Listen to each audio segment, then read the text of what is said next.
Hello বন্ধুরা, আপনারা আমার সঙ্গে থাকুন, এই ভিডিওটা একটু দেখুন। এই মানুষটাকে নিয়ে জানি আমি সারা জীবন চলতে পারি। এই মানুষটা হচ্ছে আমার জীবনের অলংকার, শাঁখা সিঁদুর গয়নাগাটি সব কিছু। তাই একটা কথায় বলে না, বলেছিল সাপ দীক্ষা মতো নিয়েছিল আস্তক মনির কাছে। তাই বলেছিল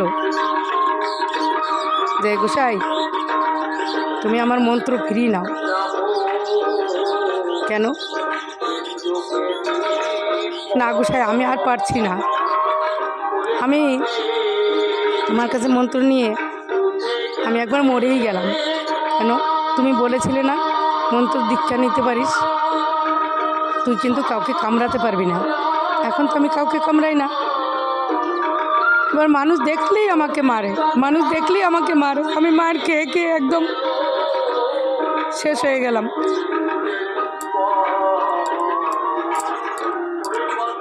তাই আমি বলছি এখন,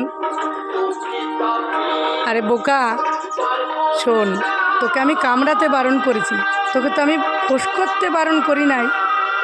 তাই মানুষ দেখলেই না তুই ফোঁস করবি, তাই দেখবি তোকে দেখে অনেক ভয় পালাবে। তুই যা, তোর আর কিচ্ছু হবে না, আগে ফোঁস করবি। তোকে জোরে আঘাত না করলে তুই কাউকে কামড়াস না। তাই আমি আজকে রুখে দাঁড়িয়েছি।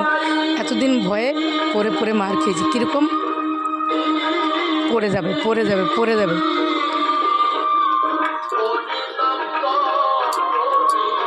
তাই আজকে রুখে দাঁড়িয়েছি যে তুমি একটু হাঁটো, নাহলে তোমাকে বিড়ি দেবো না।